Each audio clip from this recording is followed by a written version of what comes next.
첫 번째 이슈, 어제 국회 상황, 국회 그 큰 건물에서 1층부터 4층까지 과연 무슨 일이 벌어졌는지 짚어봐야겠습니다.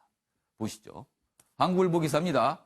아수라장 국회, 한국일보는 아수라장이라고 표현을 했군요. 의장실서 막말, 몸싸움에 성추행 논란까지. 여기요, 이 기사를 보시면요, 국회, 그다음에 의장실 이 부분을 지우고요, 막말, 몸싸움에 성추행 논란까지 이렇게 보면요, 이거는 길거리에 거의 막싸움 수준입니다, 지금. 내용이 이렇군요. 내용 자세히 보겠습니다. 오신환 바른미래당 의원 사보임 문제 어제 하루 종일 시끄러웠습니다. 사보임 허가하지 말라. 한국당 의원들 의장실 한때 점거를 했습니다. 그러나 그 모습은 난장판이었습니다. 쇼크 받은 문희상 의장은 병원에 입원을 했습니다. 그리고요, 문희상 의장이 대치 중인 한국당 여성 의원 얼굴을 만졌다. 지금 보시면 여기 사진이 있는데 이렇게 얼굴을 만진 장면이 또 포착이 됐거든요. 이 문제를 가지고요, 여기 있습니다. 한국당에서는 성추행이다. 묵과할 수 없다. 뭐 이렇게 또 나오고 있고요. 의장실에서는 있을 수 없는 폭거다. 개탄한다. 이렇게 또 반발을 했어요. 한국당에서는 모멸감을 줬다. 의장직 사퇴하라. 뭐 이런 요구까지 나오고 있습니다. 관련 기사 하나 더 있는데요. 마저 보겠습니다. 넘겨주세요. 일단 뭐 바른미래 오신환 교체 문서 접수하려 하자 유승민 몸으로 막았다. 이것도 바른미래 상황입니다. 몸으로 막았다. 접수하는 곳에 가서 눌러 앉으면서 접수 못하게 했습니다. 여기 보시면 비슷한 내용이 지금 반복되고 있습니다. 의장실 간 한국당 의장 사퇴하세요. 그러자 문 의장 의원들이 사퇴하라.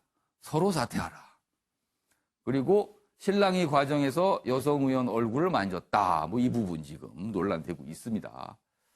아무튼 여기까지 보고요. 어제 국회 상황 저희가 영상으로 묶었습니다. 보시죠. 아이고. 아니, 잠깐만 스케치. 자, 조용히 들으세요. 조용히 좀 들으세요. 대한민국 국회 역사상 이런 법은 없습니다. 왜 여야가 합의를 하지 않고 왜 권한이 아니고 내가 그만두세요.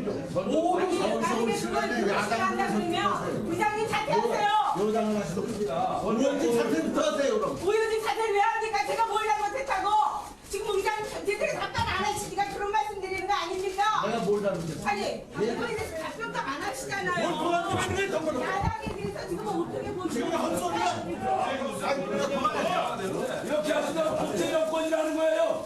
이렇게 정권이라는 거예요. 겪어봤어요? 이렇게 독재 정권이요. 경험해봤어요. 저거 이거 하고 했죠. 저 김대중 대통령 그런 그렇고요. 말을 해요? 그런 말씀하지 마세요. 자, 의원들 저쪽으로 갑시다.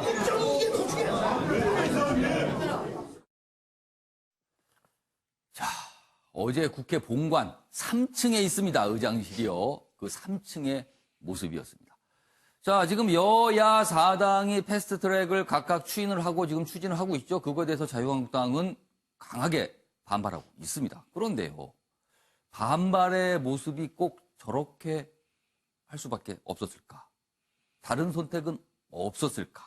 이런 부분입니다. 윤용걸 전 대표님, 네. 어떻게 보셨습니까? 할 수 없는 선택이라는 면도 좀 있죠. 예. 자유한국당은 할 수 있는 그 선택의 폭이 거의 없으니까 예. 이번에 퍼스트 트랙의 3개 법안이잖아요. 예. 공수처법, 예. 선거법 개정, 예. 그리고 검경 수사권 조정. 예. 그러니까 그거를 자유한국당 빼고 나머지 당 3당이 4당이 했잖아요. 3당이 했는데 그 지금 바른미래당이 지금 캐스트 보트를 쥐고 있어요. 예. 그래서 지금 반대하고 있는 예. 국회의원 오신환 의원이 지금 오늘 만약에 사보임에서 바뀌면 예. 오늘 팩스로 김관영 원내대표가 바꿀 것 같아요. 바뀌면 이제 문희상 의장한테 그거 결정권이 있으니까 그렇죠. 국회의장이 결정할 수 그렇죠. 있습니다. 과거에도 관례적으로 국회의장이 안 할 때도 있고 해줄 때도 있고 그랬거든요. 김연아 의원 같은 경우는 과거에 그 정세균 의장이 거부한 적이 있었어요. 그러니까 마지막 그 보루로서 문희상 국회의장이 이거 좀 해주지 말라고 가서 떼쓰는 거예요. 그러니까 원래 그 과거에 폭력국회에다가 예. 국회 선진화법으로 식물국회 바꿨다가 지금 식물국회에서 일부분을 허용해준 패스트트랙 신속 처리 안건 이거는 어떻게 보면 난장판 국회를 만든 거다. 그렇게 해서 서로 좀 할 얘기가 있고 안 할 얘기가 있는데 너무 좀 막 나간 거 아니냐. 뭐 국회의장 사퇴하라고 하고 또 나경원 원내대표는 장본인이라는 표현을 국회의장한테 썼는데 장본인이라는 표현은 주인공이라는 표현하고 또 다르거든요. 범죄 행위를 주도한 사람은 장본인이라고 해요. 굉장히 나쁜 표현이죠. 그래서 국회에서 진짜 신속한 우리 민생 법안도 많은데 저렇게까지 그 막장으로 성추행 논란까지 빚어야 되느냐 이런 면에서 좀 안타깝긴 하지만 자유한국당이 또 쓸 수 있는 카드는 또 당분간 또 저거밖에 없지 않느냐 하는 또 좀 이해스러운 측면도 좀 있습니다. 조대진 변호사. 네. 윤영걸 대표께서는 자유한국당이 딱히 쓸 수 있는 카드가 없다. 그러니까 저 모습밖에 없는데 좀 과격하긴 했으나 다른 선택지는 없는 거 아니냐. 뭐 이런 말씀이신데 조대진 변호사는 어떻게 보세요? 물론 국회에서 논의를 하다 보면 불가피한 상황이 있을 수가 있죠. 뭐 여러 가지로 뭐 언쟁이 있을 수도 있고 충돌이 있을 수도 있는데 문제는 이런 불가피한 상황이었느냐에 관련된 문제죠. 지금 자유한국당은 지금 여야 사당이 지금 논의를 하고 있는 동안 계속 보이콧하고 어떤 그 참여에도 그 논의에도 응하지 않고 있었거든요. 사실상 아까 신문에서는 뭐 아수라장 국회라고 표현하고 있는데 이거는 저는 적절치 않다라고 보고요. 아수라장을 만든 자유한국당이라고 표현을 해야지 저는 맞다고 그렇죠. 봅니다. 어제 사실은 민주당의 모습은 없었어요. 그렇죠. 예. 그리고 그 국회의장이 어느 정도 결정 권한이 있고 국회의장의 허가를 받아야 된다고 한다면 국회의장의 정치적 판단을 맡겨보는 게 그게 옳은 방안이지 찾아가가지고 이게 무작정 떼쓰듯이 저렇게 하는 행동들은 마음에 안 든다고 보여지고요. 무엇보다도 그 사퇴 요정이 있지 않습니까? 이은재 의원이 또 사퇴하라고 이렇게 외치하는 모습들도 국회의장의 권한과 지위 그리고 여러 가지 그 위치에 봤을 때 너무 무례한 행동이 아니었나 그렇게 생각이 됩니다. 자, 어제 이런 실랑이 과정에서 아까 잠시 소개해 드렸습니다. 여기 내용이 있어요.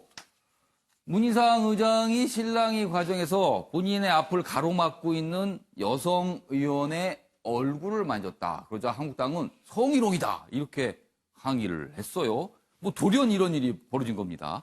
자, 그럼 어제 상황이 과연 어땠길래 그러는지 영상으로 확인해 보겠습니다.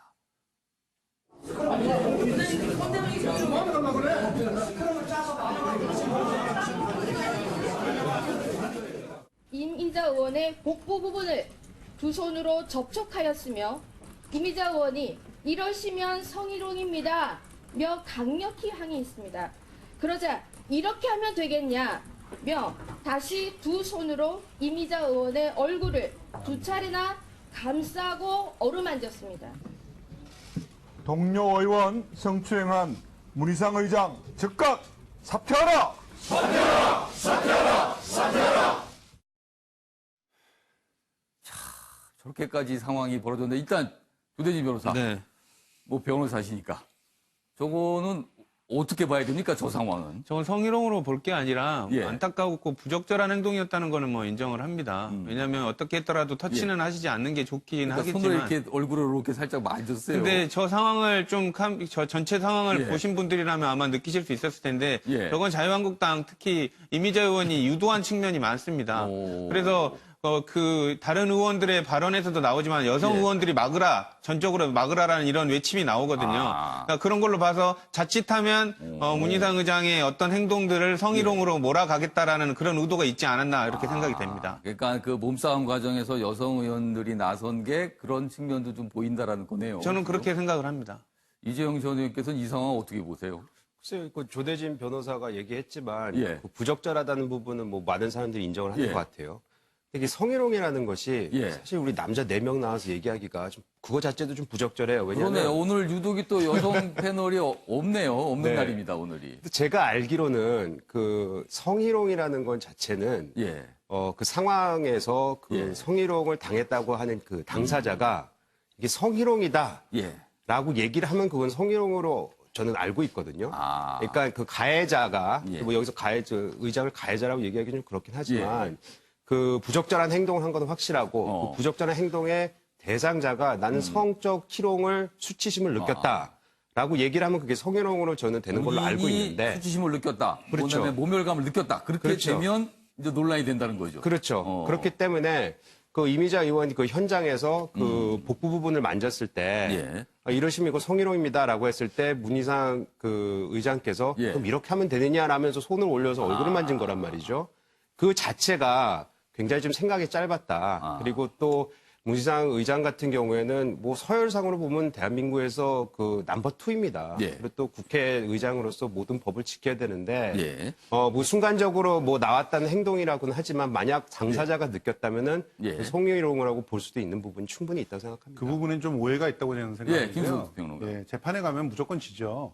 그러니까 자기가 성적으로 그 어떤 모욕감을 느꼈다라고 하는 것을 또 정황 증거나 이런 것들로 입증을 할 수 있어야 되는 거지. 무조건 나 불쾌했어요라고 하면 그럼 뭐 불쾌감을 느낀다고만 주장하면 모든 사람을 다 성희롱으로 쳐다볼 수 있겠네요. 뭐 누가 쳐다보기만 해도 성희롱이고 말을 갖다가 뭐 해도 성희롱이 다 그렇게 몰 수 있는 거 아닙니까? 그러니까 저 상황은 정치적으로 해결을 하지 못한 무능한 국회의원들이 의장에게 사실상 그 때를 쓰다가 몸싸움을 유도해서 만든 그런 그 정말 그 구시대적인 패단입니다.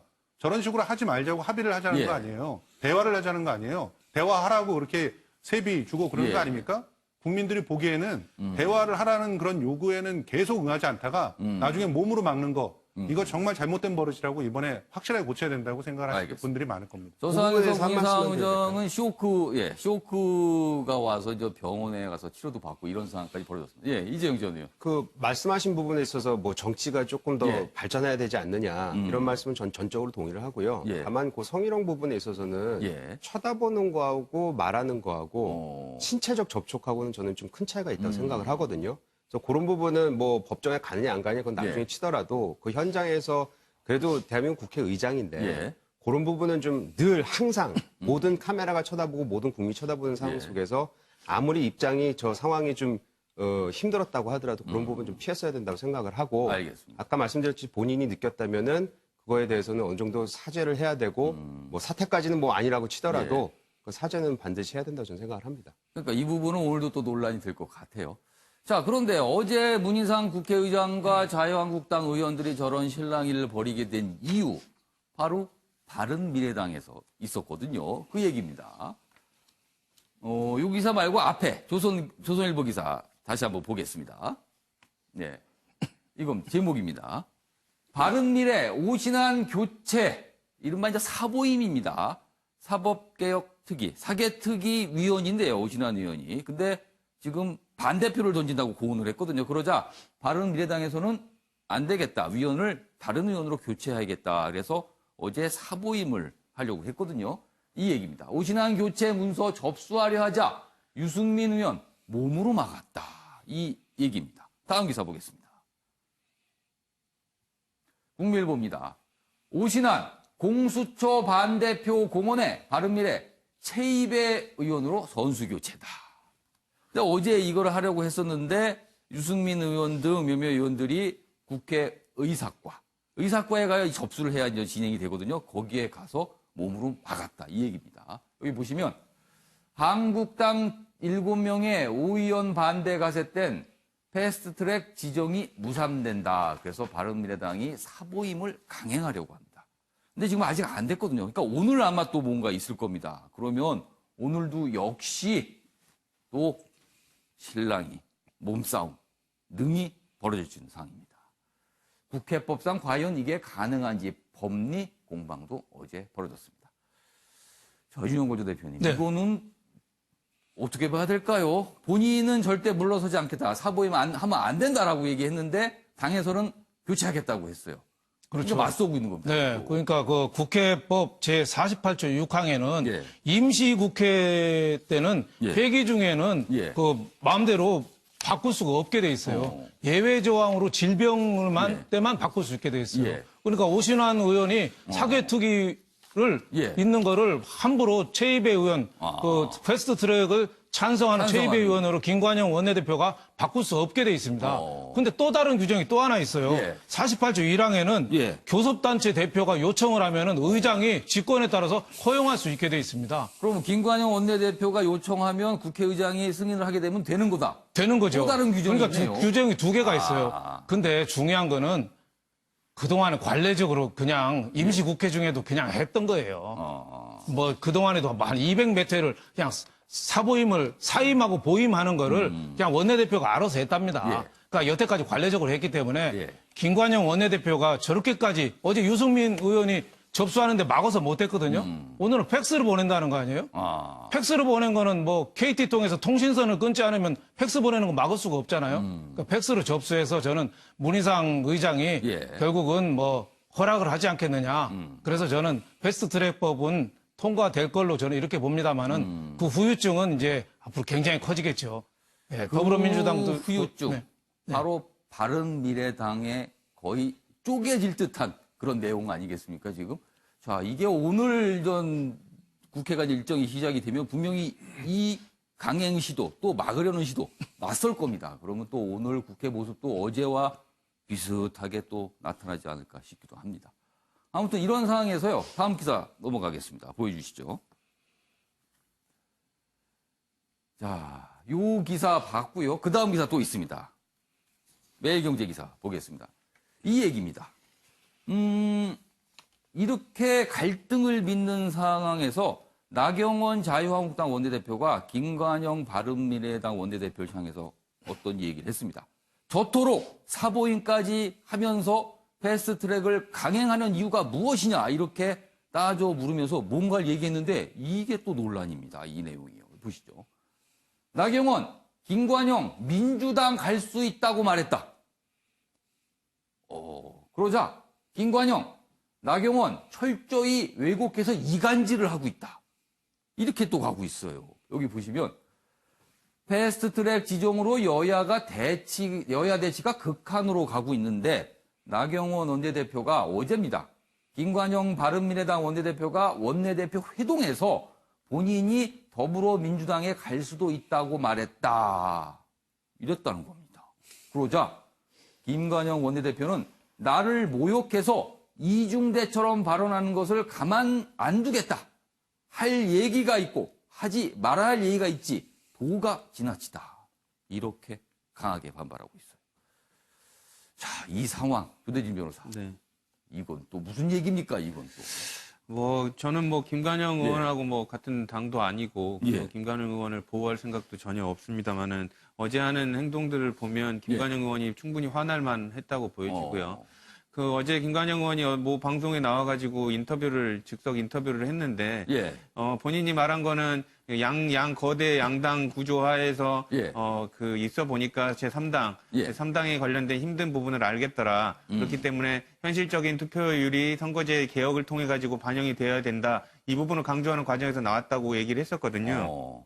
그런데도 불구하고 자유한국당 원내대표가 어떻게 보면 소위 자기들끼리 그냥 허심탄회하게 털어놓고 한 얘기였을 거예요. 3당 원내대표. 여러 가지 속내 얘기도 하는 그런 자리에서 오간 대화를 그거를 일부만 잘라서 냈다는 것 자체가 솔직히 장사하는 데도 상도례가 있고 정치에도 A가 있는데 이런 부분들은 솔직히 안 이루어졌으면 좋겠고요. 또 이제 추가적으로 아까 앞선 그 주제에 있어서 오신환 의원 관련돼서도 오신환 의원도 사실상 바른미래당의 당론이 정해졌지 않습니까? 의원총회에서. 근데 그럼에도 불구하고 또 뒤집는 본인의 발언을 했다는 것 자체가 적당하지 않다고 저는 판단이 됩니다. 이재용 전 의원께서는 어떻게 보십니까? 이 상황. 이런 얘기까지 나오는군요. 일단은 김관영 의원이 그 얘기를 하는 거잖아요. 내가 민주당에도 갈 수 있다고 얘기했고 자유한국당에도 갈 수 있다고 얘기를 했는데 왜 그거 다 빼놓고 나경원 의원이 대표가 민주당 갈 수도 있다는 얘기만 쏙 빼서 자기네들의 이득으로 하려고 하느냐. 근데 그런 건 좀 있어요. 받아들이는 사람이 어떻게 받아들이냐도 중요한데 지금 정황상으로 보면은 여러 가지 상황을 보면은 김관영 대표뿐만 아니라 지금 현재 지도부 손학규 대표를 포함해서 바른미래당 지도부가 굉장히 민주당과 결을 같이 한다는 것 같은 그런 모습들을 많이 보여왔거든요. 그래서 민주당으로 가고 싶다는 얘기는 이만큼 보여주고 자유한국당으로 갈 수도 있다는 얘기는 요만하면은 받아들이는 사람 입장에서는 그냥 저건 민주당으로 가겠다는 얘기다라고 받아들일 수도 있다고 생각을 합니다. 근데 아까 얘기로 돌아가서 사보임 관련해서는 물론 저도 이제 19대 때 국회의원을 했는데 저도 사보임을 해봤거든요. 사보임을 할 때는 그 해당 의원하고 원내대표하고 충분한 논의를 합니다. 내가 이러이러한 이유로 사보임을 했으면 좋겠다. 아니면 당신이 좀 빠져서 다른 사람들이 채워줬으면 그렇겠죠. 좋겠다. 아무래도 교체 대상이 됐으니까. 그렇죠. 그런데 지금 같은 경우에는 그리고 그건 첨예하게 무슨 정치적 이슈를 예. 가지고 하는 게 아니에요. 예. 근데 이 같은 경우는 지금 첨예한 정치적 이슈 아닙니까? 지금 패스트트랙으로 인해서 지금 전국이 완전히 그냥 얼어붙었는데 예. 이 부분에 있어서 당사자가 난 죽었다 깨나도 움직일 수 없다라고 예. 소신을 밝혔는데 예. 그거에 대해서 아무런 그 의논 없이 사보임을 해버리겠다라고 얘기하는 것 자체가 저는 그 국회의원은 그래도 개개인을 다 헌법기관이라고 보는데 그거에 대한 그 예의, 아까 뭐 예의도 얘기하셨지만 그거는 관행상 맞지 않다고 생각합니다. 그래서 사보임 강행이란 표현이 지금 언론에 등장을 하고 있어요. 뭐 주대진 변호사 하신 말씀 있어요? 그 자유한국당 어제 그 김관영 의원이 저녁 뉴스에 나와서 예. 발언을 했었는데요. 그 생중계로 이제 인터뷰를 하면서 예. 그 나경원 대표가 그 김관영 의원에게 자유한국당으로 들어오라고 했던 제의를 여러 번 했다는 얘기를 했었거든요. 그거를 참고로 말씀드립니다. 알겠습니다. 저 한 말씀만 예, 더 드리면 연결돼요. 바른민주당에 대해서 예. 당론이 아니다라고 지금 유승민 의원은 주장하고 있어요. 당론이 되려면 과반수 갖고 아니죠. 그렇죠. 이번에 한 거는 패스트트랙은 12대 11이었거든요. 표결을 거쳐서. 그렇죠. 당론이 되려면 5분의 3, 3분의 2 예. 이상이 돼야지 당론이 예. 되니까 당론 투표란 유승민 건 의원은 당론이 아니다. 그리고 의원총회 때 김관영 원내대표가 예. 사보임은 안 한다고 약속을 했다. 물론 뭐 김관영 대표는 그건 당신들 생각이라고 부인을 하지만은 그 부분도 또 이게 거기 있던 진실공방처럼 벌 많은 의원들은 또 약속을 했다고 또 주장하고 있어요. 그래서 저는 바른 미래당이 예. 자칫하다가는 선거법 개정을 노린 거 아닙니까? 그러다 패스트트랙에 들러리 쓰면서 예. 당은 산산조각나는 그 최고의 저는 피해자가 될 수도 있다. 저는 이렇게 봅니다. 네. 아무튼 바른미래당 그동안 계속 내홍이다 그 얘기 있었는데요. 이번에 아주 내홍의 중심에 선 것 같습니다. 또 한 번요. 이런 기사 좀 이어가 보겠습니다. 다음 기사 보시죠. 여기 있습니다. 국민일보 기사인데요. 환경부 블랙리스트 의혹, 신미숙 청와대 비서관 사표 제출 이렇게 돼 있습니다. 청와대 균형 인사비서관이죠.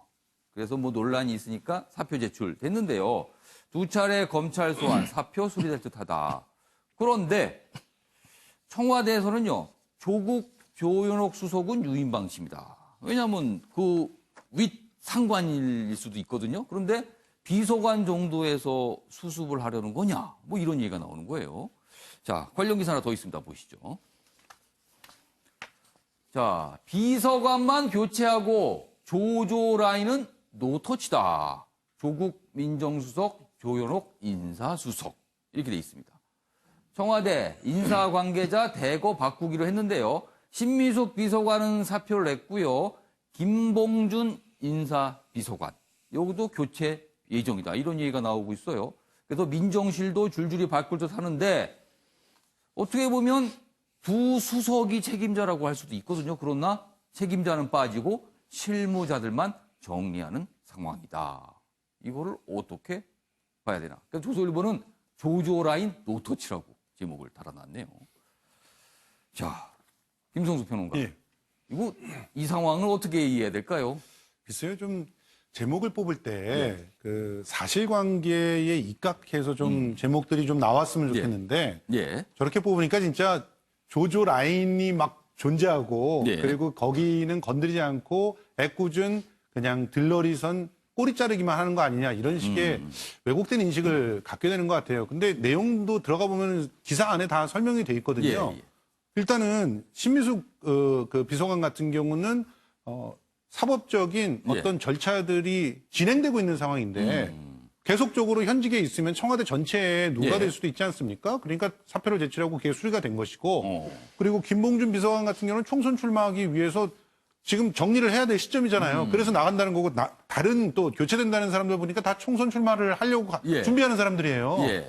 그런데 그 사람들이 나간다고 라인을 교체한다라고 얘기할 수 있느냐. 그리고 라인이 계속 이어진다고 하면 그러면 그 사람들을 교체하는데 어떻게 또 라인이 이어집니까? 이런 얘기들도 앞뒤가 좀 안 맞는 것 같아요. 그렇다면 교체의 이유가 어떤 문책이라기보다는 총선 때문이다. 이렇게 봐야 된다는 지금 거예요. 현재 청와대에서 문책성 인사가 아니라고 얘기를 하고 있는데도 굳이 이건 문책성 인사다라고 얘기하는 것 자체도 글쎄요. 이게 추측으로 기사를 써서는 안 된다고 생각을 하는데 알겠습니다. 좀 문제가 있다고 생각합니다. 이재용 전 의원께서는 이 두 개의 기사 어떻게 보셨습니까? 글쎄요, 그 사표를 냈다는 게 본인이 이제 부담을 가져서 냈다는 거 아니겠습니까? 본인이 부담을 가졌다는 거는 그만큼 이 검찰 조사라는 것이 결국에는 자기의 윗선에 그 부담이 그 칼날이 가지 않게끔 자기가 맡겠다. 뭐 이런 식으로도 해석이 가능하다고 생각을 해요.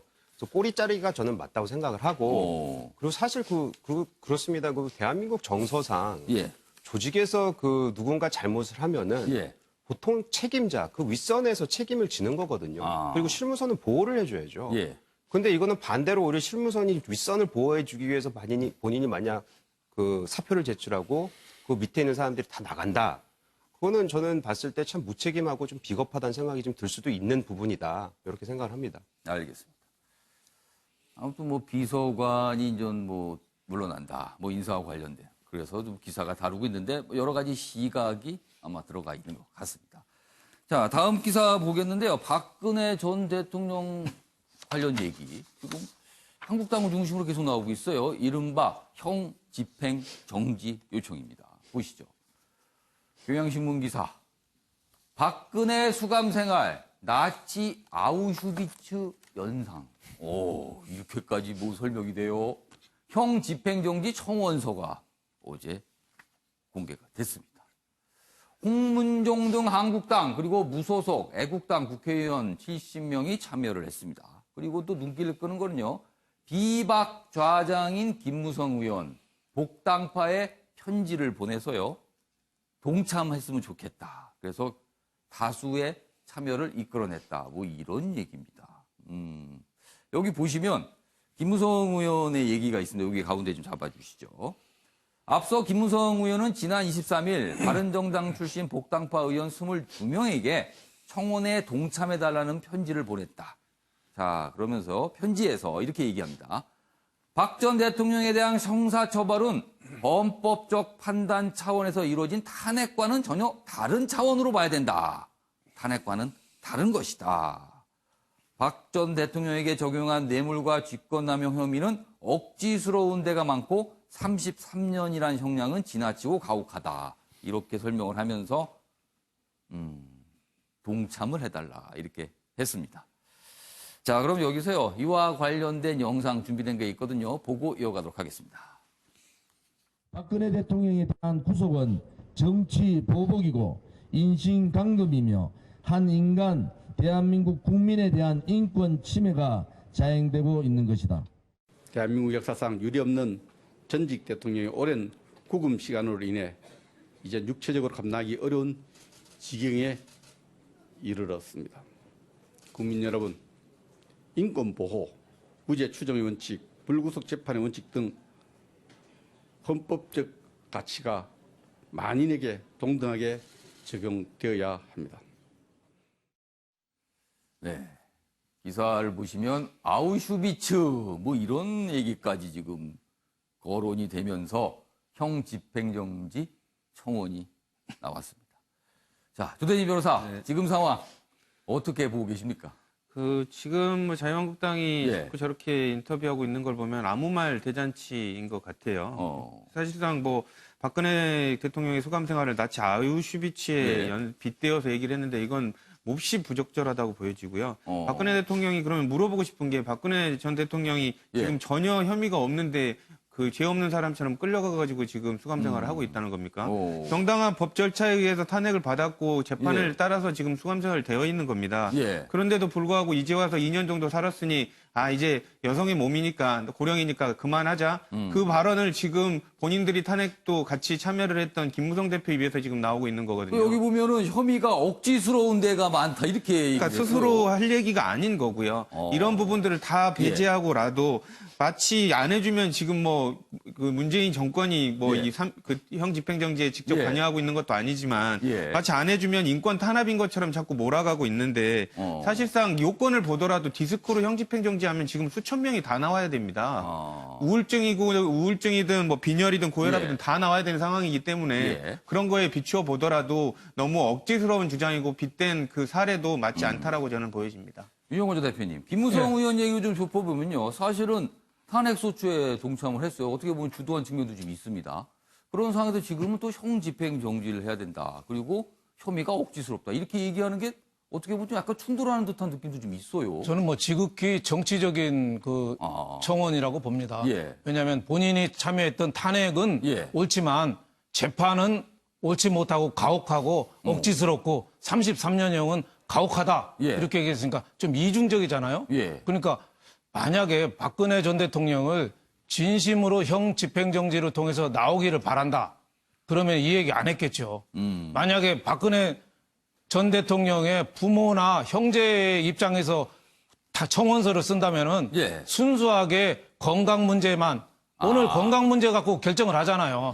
건강 변호인은 건강 플러스 국민 통합 관점에서만 좀 해달라. 이렇게 하는 게 어떻게 보면 진짜 가족이고 부모 입장이면 그렇게 했을 건데 거기다가 아우슈비츠도 넣고 가혹하다도 넣고 재판 엉터리라고 넣고 이거는 지극히 저는 정치적인 거다. 김무성 대표가 그동안에 과거 자유한국당 대표할 때부터 지지하는 쪽이 항상 반대로 됐거든요. 그분이 옹립하면 꼭 떨어지고 항상 반대로 됐어요. 그래서 저는 박근혜 전 대통령이 빠르면 오늘 결정하는데 좀 어려울 것 같다는 그런 불길한 느낌도 좀 듭니다. 저는 가급적이면은 좀, 아니, 2년 사르셨으니까 전 대통령도 옛날에 전두환 노태우 대통령도 한 2년 안팎이면 다 나왔거든요.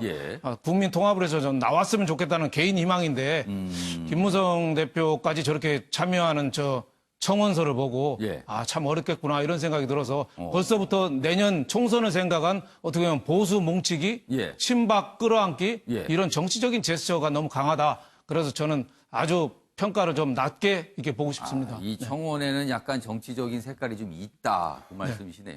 알겠습니다. 참 이 얘기는 계속 한국당을 중심으로 나오고 있습니다. 일어나서는 안 되는 일이 또 일어났습니다. 어떻게 해야 되는 건가요? 이 상황을. 보시죠. 진주 참변 이어 또 위층 할머니는 날벼락을 당하셨습니다. 여기 보시죠. 창원에서 18살 조현병을 앓고 있는 청소년이요. 복도에서 기다리다 흉기를 휘둘렀습니다. 그리고 할머니가 숨졌습니다. 이런 얘기를 했다 그래요. 내 머릿속에 들어와 나를 조종한다. 그러니까 지금 정상 상태가 아닌 거예요. 2년 전에 학교를 자퇴한 뒤 통원 치료를 받았는데 자, 이 상황 또 벌어지고 말았습니다. 이런 상황이 이 진주에서 벌어졌던 참변과 유사한 상황이거든요. 김성수 평론가, 어떻게 방법이 없을까요?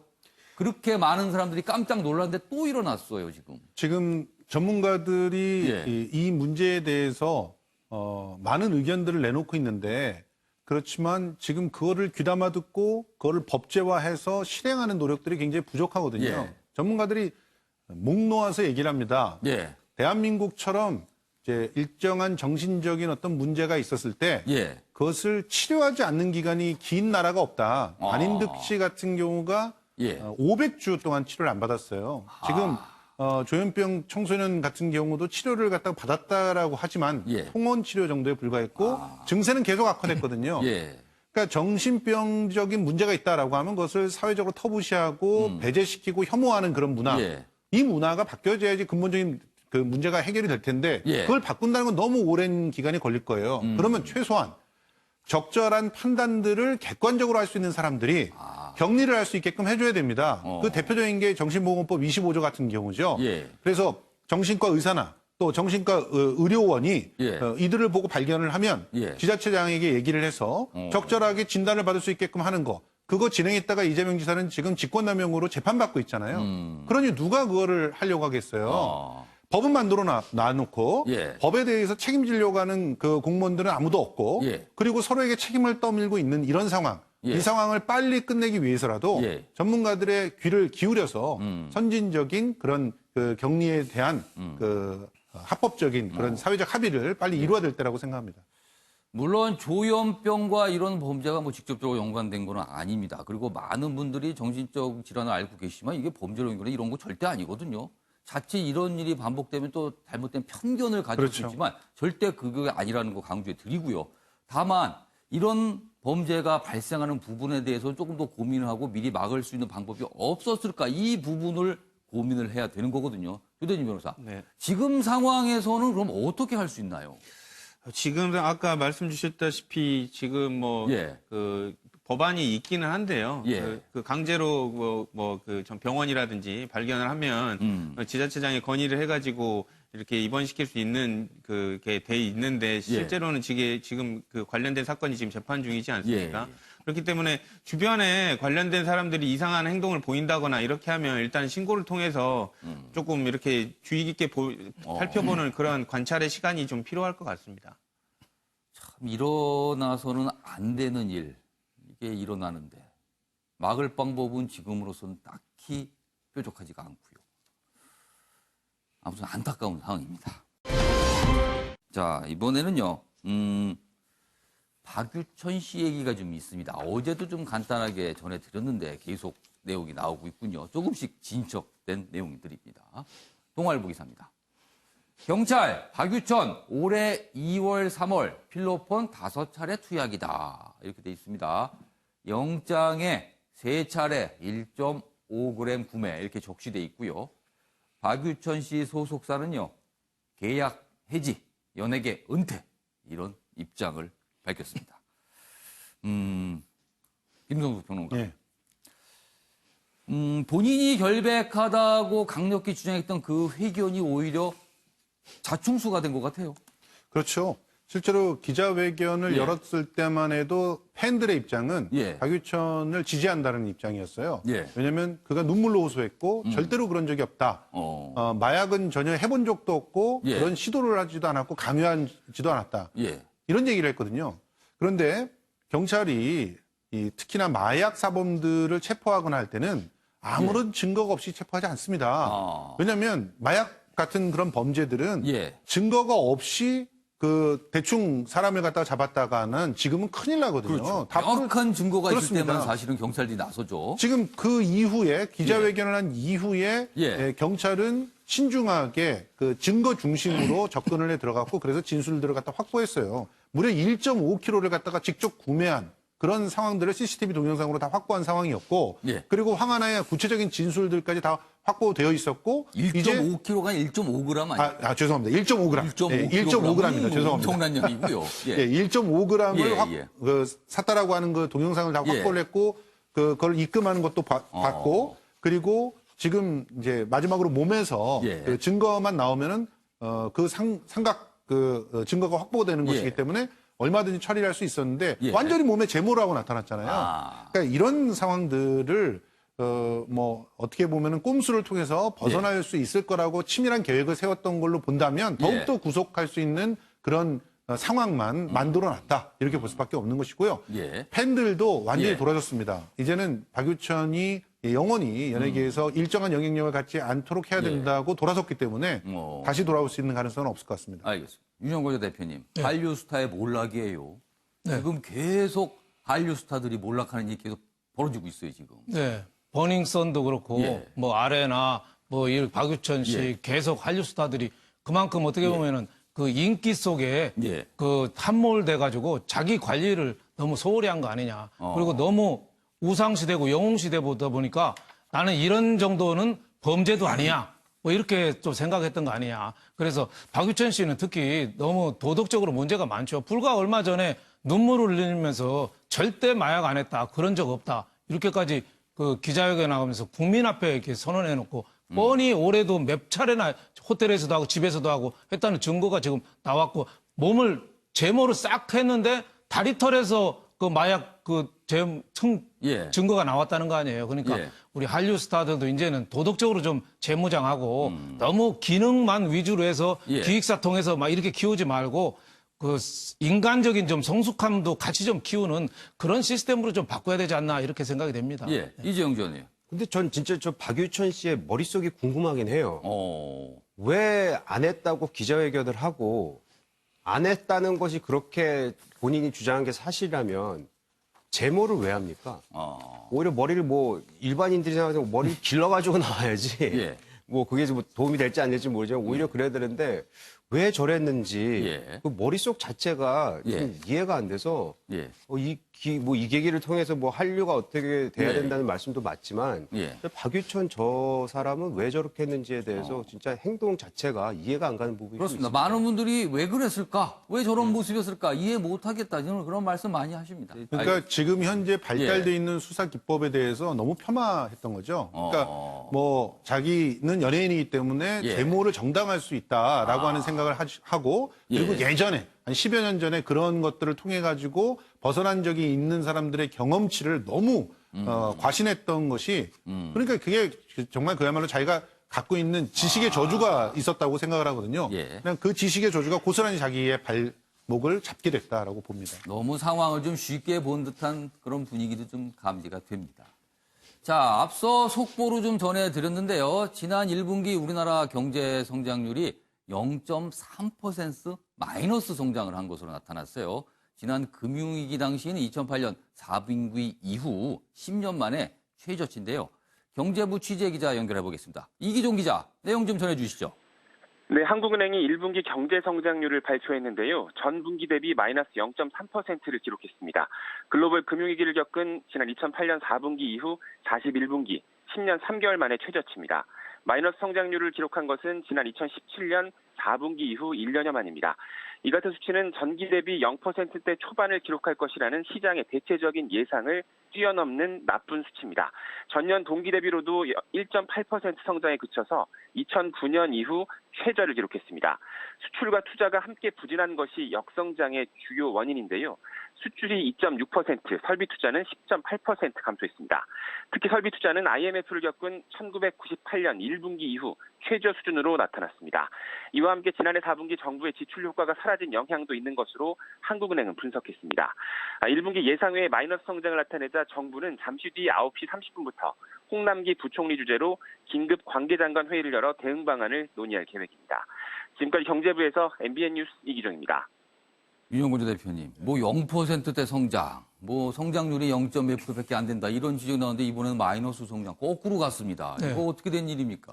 정말 심각한 거죠. 수출, 투자 모든 게 지금 다 주저앉고 있는 거죠. 10년 만에 마이너스 0.3% 최저는 경제가 주저앉는 거예요. 그러니까 빨리 좀 시급한 구조 개혁이나 이게 성장 촉진을 할 수 있는 그런 게 빨리 필요하죠. 지금 뭐 청년 체감 실업률이 25%, 미국 대공황 때 1929년 대공황 때 청년 실업률이 25% 그 수준이라는 거 아니에요? 그러니까 가계부채가 지금 1,600조거든요. 빨리 기업을 살리고 경제 구조를 개혁할 수 있도록 지금 국회가 싸움질만 하고 있는데 민생 법안이나 노동 법안이나 기업 활력을 도울 수 있는 법도 빨리 통과하고 그 정부도 또 퍼주는 거 이런 거보다도 기업을 바꿀 수 있고 경제 구조를 바꿀 수 있는 쪽으로 빨리 턴을 해야지 살지 아니면 자꾸 더 주저앉는다고 봅니다. 위기에는 두 가지가 있거든요. 불액수완하고 회색 코뿔소. 불액수완은 예측 없이 갑자기 나오는 게 불액수완이죠. 까만 백조.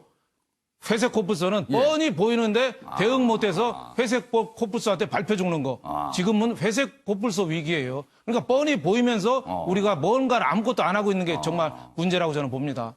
앞서서 국회의 이른바 이 난장판 모습 그리고 정부도 뭐 여러 가지 일을 하고 있는 것 같긴 합니다만 이런 말이 생각이 드네요. 무엇이 중요한디 지금? 무엇이 중요한디? 이 얘기 오늘 많은 분들이 하실 것 같아요. 예, 이재용 전 의원.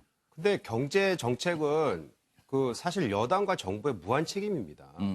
지금 사실 국회에서 일어나고 있는 어제 일어났던 일들을 어제 모습만 봐서 그렇지 그 일련의 과정들도 우리가 지켜봐야 되는 거 아니겠습니까? 지금 정부하고 여당이 지금 챙겨야 될 건 경제 이슈인데 계속해서 지금 패스트트랙, 선거법, 공수처 이런 거 가지고만 신경을 쓰다 보니까 야당하고 지금 제일 야당하고 굉장히 격하게 부딪히고 있는 거 아닙니까? 오히려 여당이 이런 부분에 있어서만큼은 더 앞장서서 경제 이슈를 가지고 나오고 정부가 뭐 가지고 나와야 되지 경제가 이렇게 된 부분에 있어서는 정부의 잘못이라고 얘기할 수밖에 없는 부분은 그냥 모든 세상이 다 알고 있는 얘기거든요. 그러니까 제발 이상한 데 신경 쓰지 말고 정치적 이슈에 신경 쓰지 말고 경제에 지금 신경을 써야지. 며칠 전에 LG경제연구소에서 우리나라 그 성장률이 2.3%로 봤다는 거 아닙니까? 이 정부는 2.7%로 시작을 했는데 근데 지금 저걸 보면 과연 2.3%나 맞출 수 있을지 있을 수는 있을까? 굉장히 우려되는 시점입니다. 이재용 전 의원 말씀하신 데 옆에 김성수 평론가 빙고래 미소를 지으시면서 약간 나는 다른 생각이 있는데 하시는 것 같아요. 경제가 예. 체질을 갖다가 바꿔야 된다고 예. 말씀들을 많이 하시면서 예. 체질을 바꿀 때 맞게 되는 그러한 여러 가지 과도기들에 대해서는 예. 굉장히 냉혹한 평가들을 하고 계시는 게 저는 개인적으로 잘 이해가 안 돼서 그랬고요. 일단은 저는 우리 그 예. 경제의 그 어떤 힘과 저력들을 믿고 있고요. 예. 그리고 그런 부분들이 정치적인 문제들이 좀 잘만 해결이 되면 예. 언제든지 치고 올라갈 수 있을 거라고 생각을 합니다. 알겠습니다. 김성수 평론가는 그래도 낙관적인 측면이 있다. 그걸 좀 봐달라는 이런 당부 말씀을 좀 하셨습니다. 이번에는요, 어떻게 생각하십니까? 순서를 진행해 보겠습니다. 도대체 왜라는 질문에 답을 찾아봅니다. 보시죠.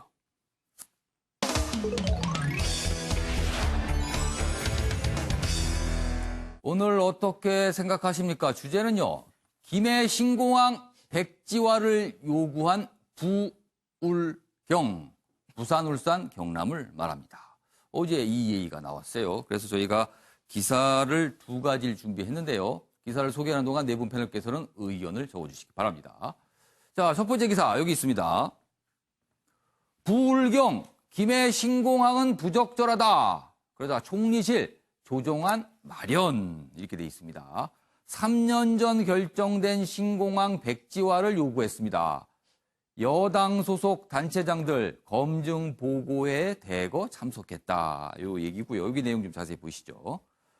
부산 가덕도를 내세운 부산과 경남 밀양을 요구한 대구, 경북 등이 극심한 지역 갈등을 빚다가 3년 전 프랑스 전문업체의 평가에 따라 내려진 김해 공항 확장 결론을 재검토하라는 것이다. 진통이 있었죠? 큰 진통이 그 지역 대립까지 불거졌었는데요.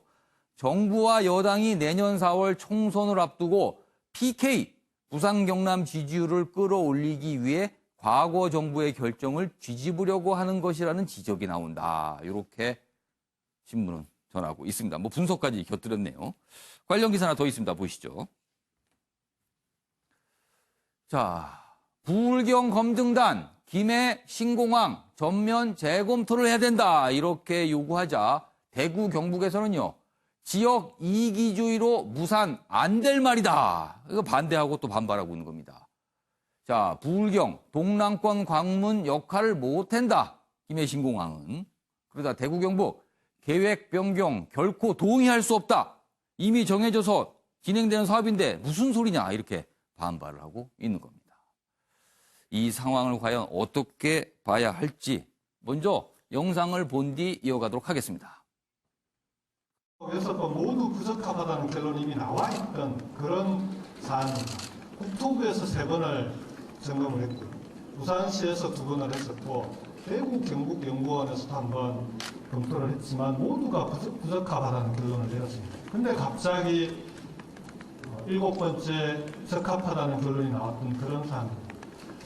왜 그렇게 됐는지를 검증하지 않을 수 없는 사실관계 확인이 안 됐음에도 먼저 이렇게 발표를 하셔서 사실 좀 국민들에게 혼란을 일으킬 수 있지 않을까 해서 사실 안타까운 점도 있습니다.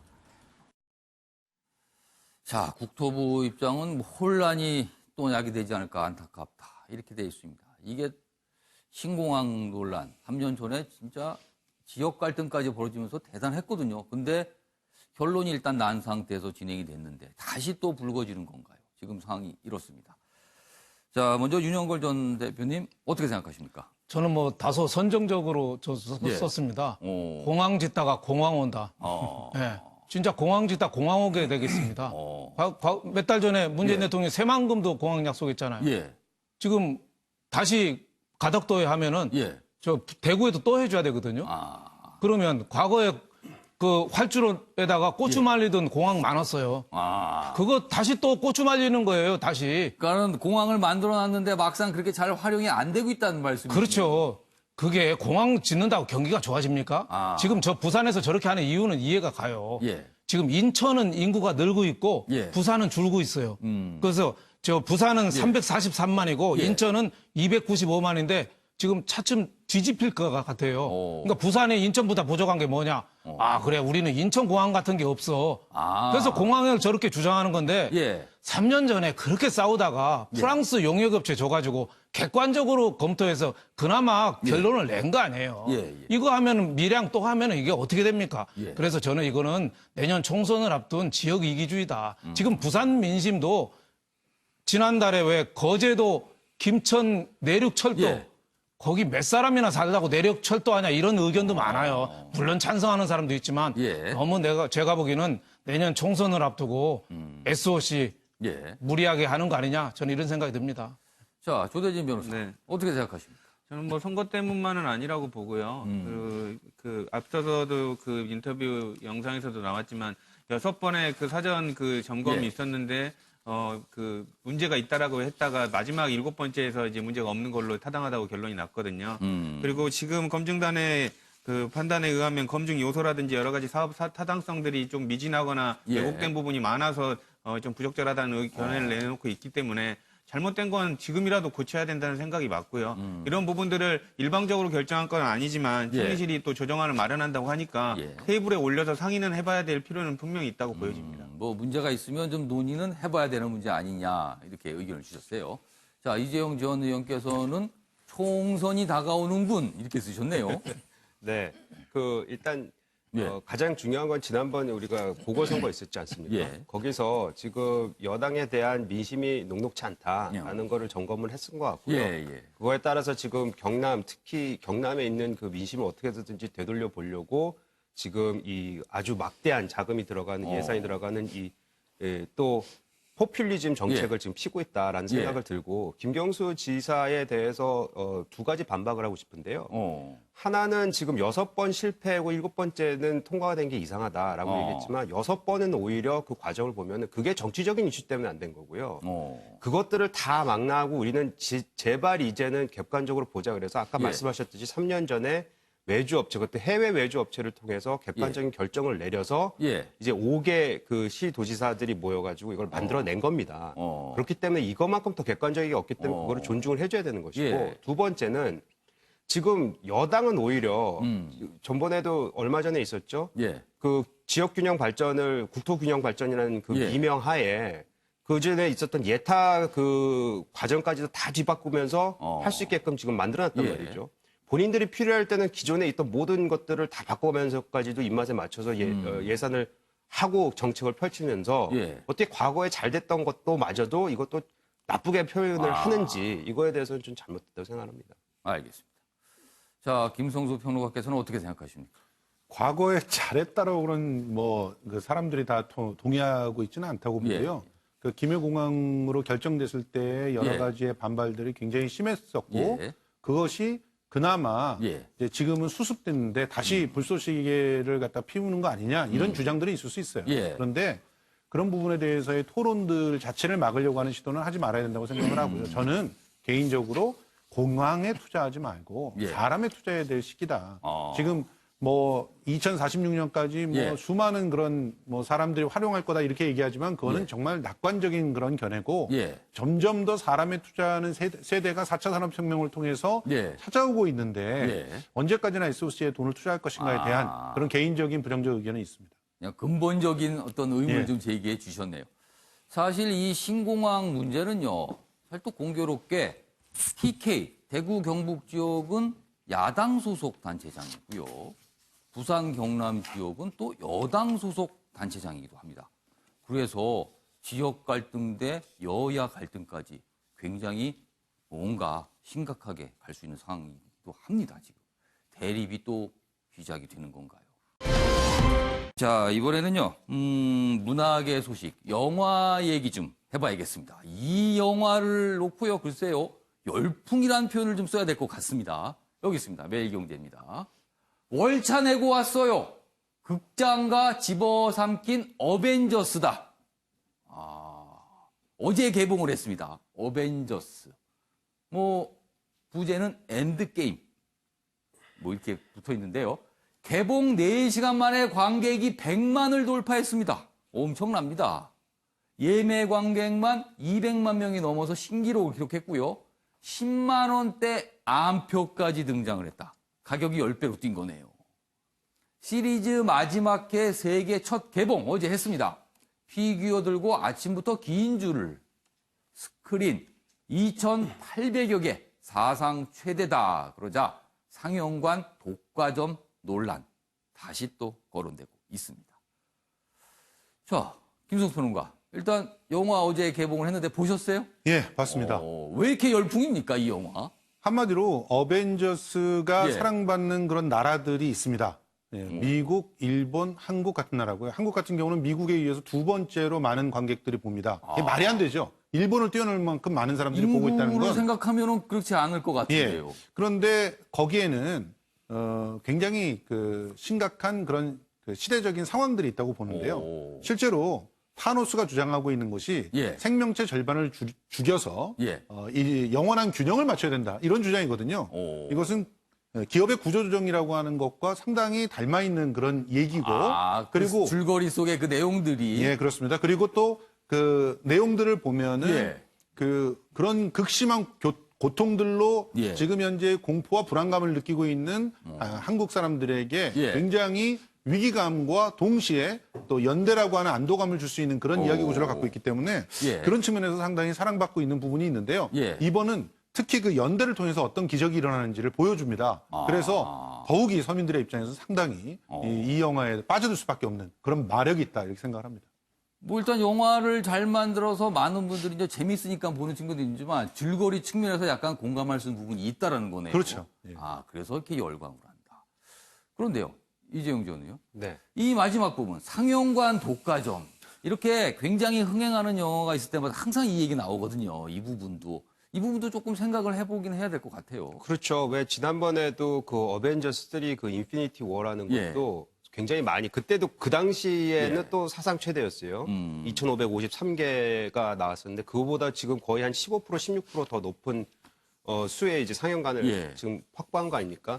말씀하셨듯이 이게 참 어떻게 대답해야 될지 모르겠는데 그 상영관 그 영화관 입장에서는 많은 사람들이 이렇게 열광을 하는데 그 상영관을 오픈을 개봉을 안 하는 것도 좀 문제일 거예요. 그런데 문제는 뭐냐면 그 사이에 나왔던 다른 영화들은 이제 본인들의 영화를 보여줄 수 있는 장소가 없어지다 보니까 그들의 그러니까 뭐 영화의 다양성, 문화예술이라는 것도 다양성이 굉장히 중요한데 그런 것이 사라지는 것에 대해서는 좀 문제가 없지 않아 있다. 이런 생각이 좀 듭니다. 그러니까 시간이 좀 나서 영화를 보고 싶은 분이 극장을 찾았는데 아니 다 어벤져스만 하는 거야. 그 선택을 뭘 하지? 보니까 다른 영화는 거의 보이질 않는 거예요. 그러니까 이런 선택권의 문제 또 발생할 수도 있을 것 같습니다. 아무튼 뭐 분석을 해주는데 뭐 대단한 열풍이긴 합니다. 보면 뭐 사상 최대, 뭐 신기록, 첫 개봉, 뭐 아무튼 처음, 뭐 최대 이런 표현이 계속 등장을 하고 있습니다. 자, 북한과 관련된 기사 저희가 준비했는데요. 좀 보겠습니다. 김정은, 김일성이 러시아 갈 때 그 패션 그대로 어제 블라디보스톡에 도착을 했죠. 오후에. 그리고 오늘 푸틴 대통령과 이제 회담을 하는데요. 어제 도착할 때 모습이 이렇습니다. 중절모에 검은 코트를 이렇게 착용을 했죠. 근데 할아버지죠? 김일성. 여기 사진 보시면 당시 소련을 방문했을 때도 역시 중절모에 뭐 이런 패션입니다. 그런데요, 이 시절은 사실 성인 남자가 그냥 중절모를 많이 쓰던 시절이에요. 그래서 뭐 복장이 그냥 평범해 보이는데 요즘에는 사실 중절모를 그다지 많이 쓰지 않거든요. 근데 이렇게 쓴 걸 보니까 아마 의도적으로 이런 모습을 좀 보여주고 싶지 않았었나. 아마 이런 게 좀 읽혀 보입니다. 자, 이런 가운데 북한 김영철 통일전선부장 교체가 됐네요. 여기 기사 보이시죠? 방러 때 빠진 김영철 통전부장에서 해임. 북한 비핵화 전략이 바뀌는 건가? 지금까지 이 협상의 주역이었었거든요. 그래서 하노이 회담 결렬의 문책성 인사가 아니겠느냐. 이렇게 해석이 좀 나오고 있고요. 후임은 50대 후반 장금철 새 통전부장에 임명이 됐습니다. 우리나라 국정원에서 이 내용을 좀 확인해 줬거든요. 근데 주로 그동안은 민간교를 담당했고 신상은 아직 베일에 쌓여 있다. 이런 얘기입니다. 자, 그럼 이번에는요. 박진아 아나운서가 전하는 이슈컷 보겠습니다. 이슈들을 사진으로 살펴보는 시간 이슈컷입니다. 첫 번째 이슈 태그는 트럼프입니다. 기저귀를 찬 채 화를 내는 아기 트럼프가 보입니다. 지난해 7월 도널드 트럼프 미국 대통령이 런던을 방문했을 때 반트럼프 시위대가 띄운 6m 높이의 풍선인데요. 오는 6월 트럼프 대통령의 영국 국빈 방문에 맞춰서 이 트럼프 베이비 풍선이 다시 등장할 예정이라고 합니다. 이번엔 원래 띄웠던 것보다 5배나 더 큰 초대형 트럼프 베이비를 고려 중이라고 하네요. 두 번째 이슈 태그는 청바지입니다. 여기 도시 풍경을 담고 있는 작품 하나가 있습니다. 건물마다 강아지들이 한 마리씩 보이는데요. 어제 오후 서울 강남구에서 열린 최소영 작가 개인전에서 소개된 백구집을 찾아서라는 작품입니다. 자세히 들여다보면 작품 속 산과 건물들이 모두 청바지로 만들어져 있는데요. 최 작가는 이렇게 청바지를 소재로 만든 작품 15점을 오는 5월 25일까지 전시한다고 합니다. 마지막 이슈 태그는 크리스토퍼 안입니다. 수염을 기른 한 건장한 남성이 스페인 주재 북한 대사관으로 들어가는 모습입니다. 이 남성은 크리스토퍼 안인데요. 반북단체 자유조선 회원으로 한국계 미국인입니다. 스페인 북한 대사관에 침입해서 직원을 폭행한 뒤 컴퓨터 등을 탈취해 도주한 혐의로 지난 18일 미국에서 체포됐습니다. 안 씨의 변호인은 스페인으로 추방되면 북한으로 압송돼서 처형당할 가능성이 있다며 신변 보호를 호소했는데요. 하지만 안 씨 측의 보석 요청은 기각됐습니다. 지금까지 박진아의 이슈컷이었습니다. 네, 오늘 다양한 기사 다뤄봤습니다. 아침에 매일경제 오늘은 여기까지입니다. 시청해주신 여러분 고맙습니다.